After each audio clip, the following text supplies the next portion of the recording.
กลาง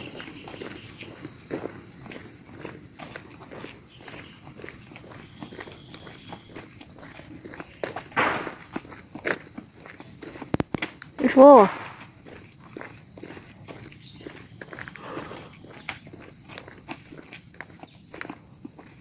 จะถ่ายป้ายด้วยนะวัดแต่อุทิศเดินทางมานะครับจุดแนะนำของเรา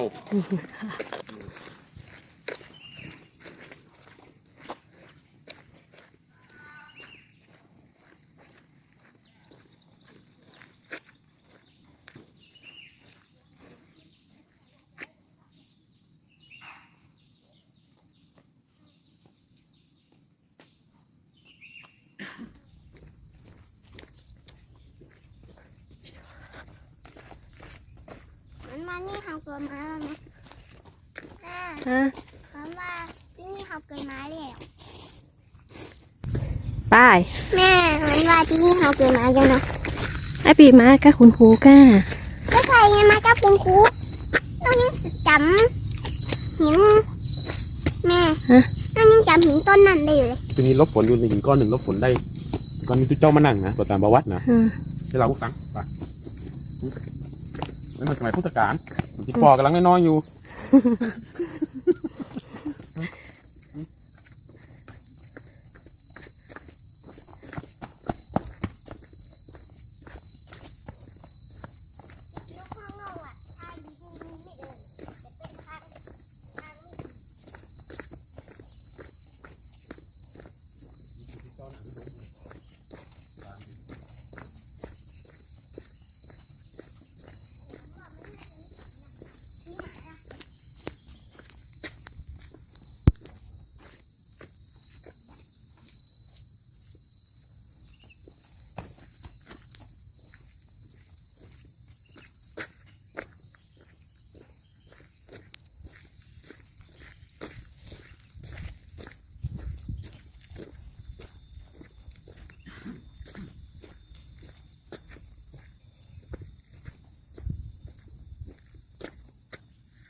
เดินไป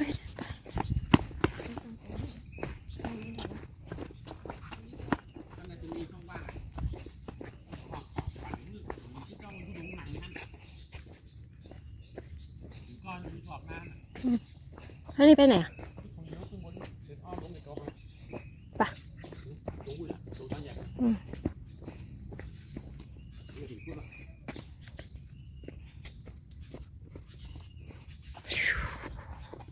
ไป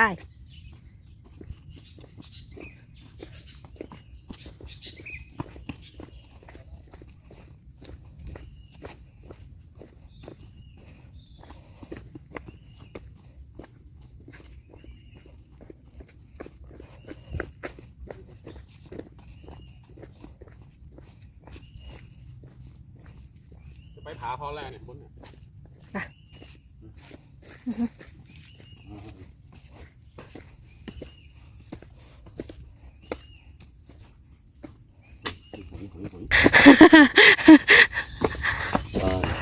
จะเล่าแข่งรถนิดเดียวก็ได้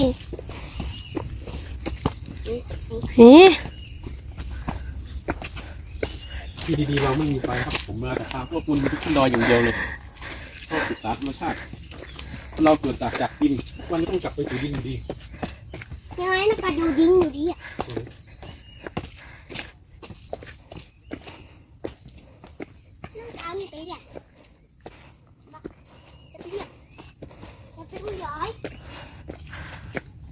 อ้อมลงหนึ่งศึกษาธรรมชาติไปเรื่อย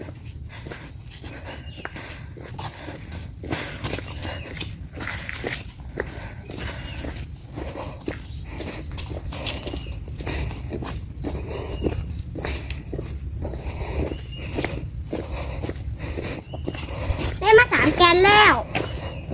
แม่ต้องได้มา3 แกน นี่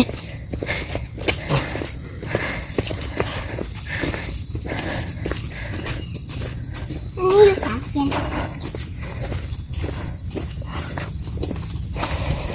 แม่ถุงมันนั่งอยู่ไหน นี่ไงในกระเป๋า ๆขาพอแล้ว แม่ใส่อย่างนะโอ้ยนั่นนะถุงละค่ะ อยู่พี่อยู่ข้างพี่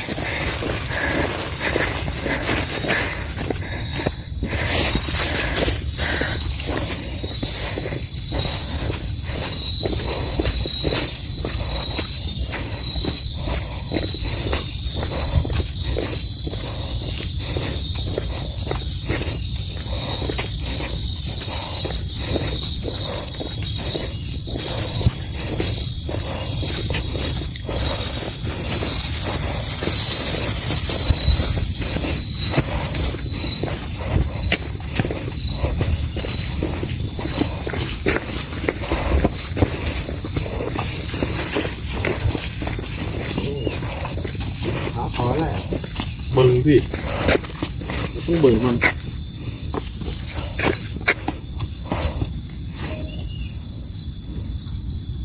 ติดตอกเนี่ยมันจะมีที่กั้นฝนได้เนี่ยขาพอแล้วก็เพราะต้องบนนี่งามย่างนะนี่ก็ มีโอกาสมาก็มาอย่างเงี้ยเห็นปะบนในอนาคตมันจะเสาะเข้ามาเรื่อยๆเห็นปะเห็นปะมันจะเสาะเข้ามาเรื่อยๆกินพื้นที่มาเรื่อยๆอย่างนี้เห็นปะ โอ้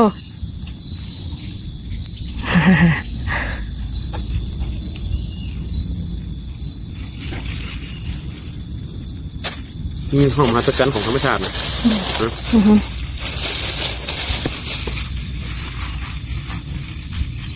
ไป ลงไป ตรงนี้หมาสามารถกระโดดลงได้ก่อนตรงนี้หมากระโดดลงได้ก่อน อย่ากระโดดอย่ากระโดดกัน หมากระโดดนะหมายถึงว่าหมากระโดดลงจากนี่ลงนี่เป็นปุ่นเลยนะ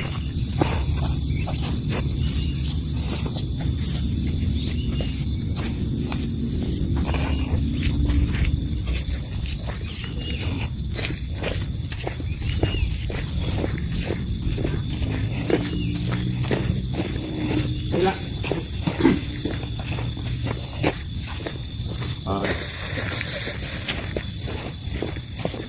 คือการศึกษาธรรมชาตินะครับเสียงจิ้งหรีดเลไลจิกกุงจักรจันร้องระงมให้ไปทั่วเหมันกับเราเข้าไปอยู่ในสถานที่เราเงียบสงัดวังเวง แล้วก็แมงเสียงตีน ฮะ อยู่ในมือ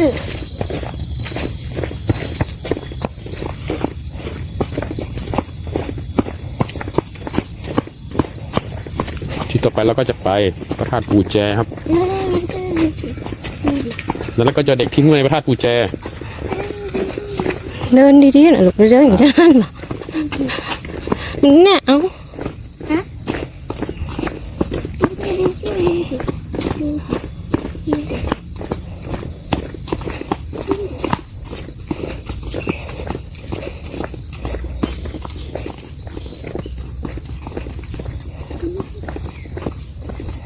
นี่ด้วยดูกูด้วยสามแยกที่นี่เราต้องหา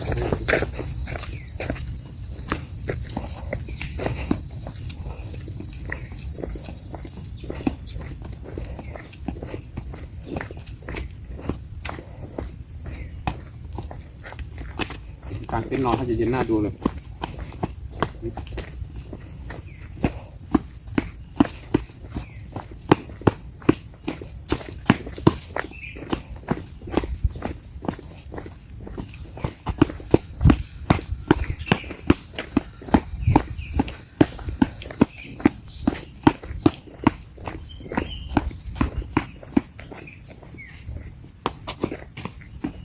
เจอกันใหม่ครับผม